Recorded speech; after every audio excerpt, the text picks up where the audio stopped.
অন্তর্বর্তী সরকারের ডাক, টেলিযোগাযোগ ও তথ্য প্রযুক্তি মন্ত্রণালয় এবং তথ্য ও সম্প্রদায়ের উপদেষ্টার পদ থেকে সদ্য পদত্যাগ করেছেন নাহিদ ইসলাম।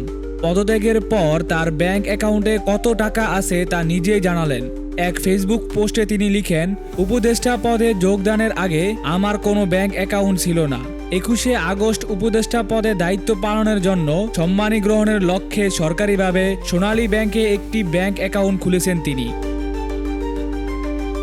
সেই অ্যাকাউন্টে 2024 সালের 21শে আগস্ট থেকে 2025 সালের 26শে ফেব্রুয়ারি পর্যন্ত সেই অ্যাকাউন্টের লেনদেন হিসাব জনগণের কাছে উপস্থাপন করেছেন নাহিদ ইসলাম। উক্ত হিসাবে 10,06,886 টাকা জমা হয়েছে।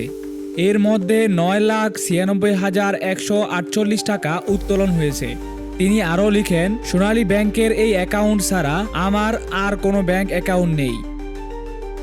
তিনি আরও লিখেন, উপদেষ্টা হিসেবে দায়িত্ব পালনকালীন আমার বা আমার পরিবারের সদস্যের নামে বাংলাদেশের কোথাও কোনো জায়গা জমি বা ফ্ল্যাট নেই।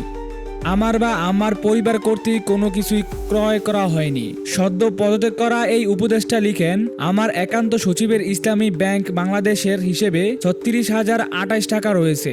উনি একান্ত সচিব হিসেবে দায়িত্ব নেওয়ার পর ওনার নিজের নামে বা ওনার পরিবারের কারো নামে বাংলাদেশের কোথাও কোনো সম্পত্তি ক্রয় করা হয়নি।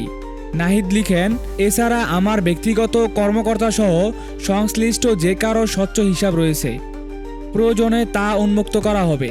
তথ্য অধিকার আইন 2009 অনুযায়ী বাংলাদেশের যে কোনো সরকারি দপ্তরে উক্ত তথ্য যাচাইযোগ্য।